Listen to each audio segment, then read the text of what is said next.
El Biruni. Ebu Rejhan Abdurrahman El Biruni u shqua midis shekujve 9 dhe 10. El Biruni lindi në vitin 973 jashtë qytetit të Horezmit dhe vdeq më 1036.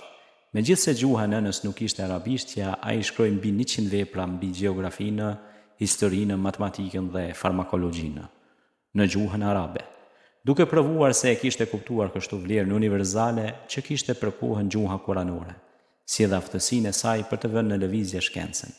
Ai shkroi edhe në persisht.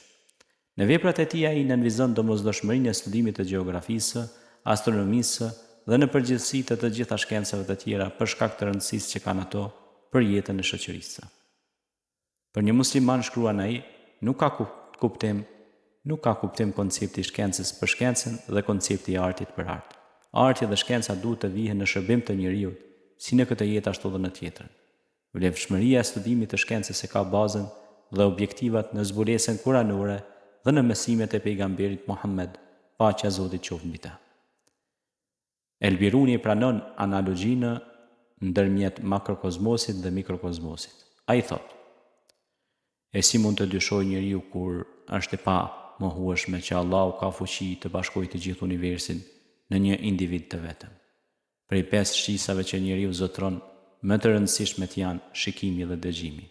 Shikimi na jep mundësinë për të parë shenjat e urtësisë hyjnore në krijim dhe na lejon të meditojmë rreth ekzistencës së krijuesit, duke u nisur nga gjërat e krijuara.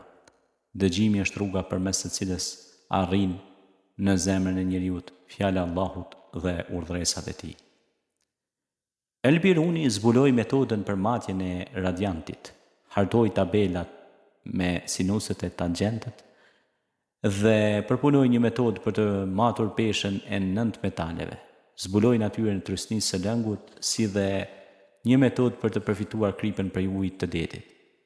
Zbuloi pa ndryshueshmërinë e të ashtu quajturave ligje të natyrës, domethënë të ligjeve në të cilat bazohet ekzistenca e krijimit.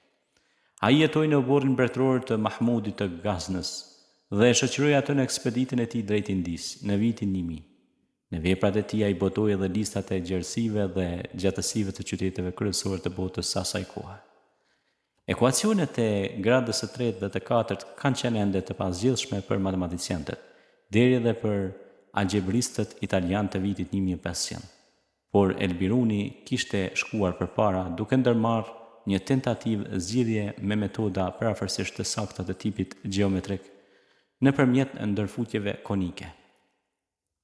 Ai shkruan në kanunin e tij astronomik për sa i përket ekuacionit x3 barabartë me 3x plus 1, ekuacioni i cili e ndihmonte për gjetjen e brinjës së një shumëkëndshi nëntbrinjësh i brenda shkruar në një rreth me kordën e harkut 40 gradë.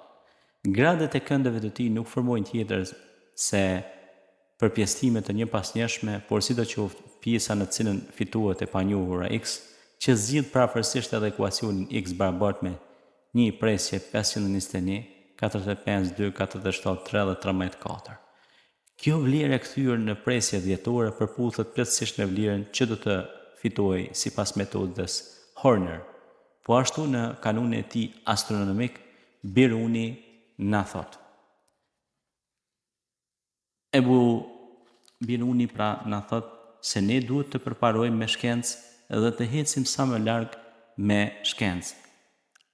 Ebul Abbas el Iran Shahri, studiues shumë i njohur, vëzhgoi eklipsin e ditës së martë 29 Ramazan 259 Hijri, që i përgjigjet datës 27/07/1973 në Nishapur, dhe tha se trupi i zi i hënës ndodhej në qendër të diellit, i rrethuar prej një drite të përqarkshme që vinte nga pjesa e pa eklipsuar të diellit. Nga këtu kuptojmë qartë se diametri i diellit është më i madh se diametri i hënës.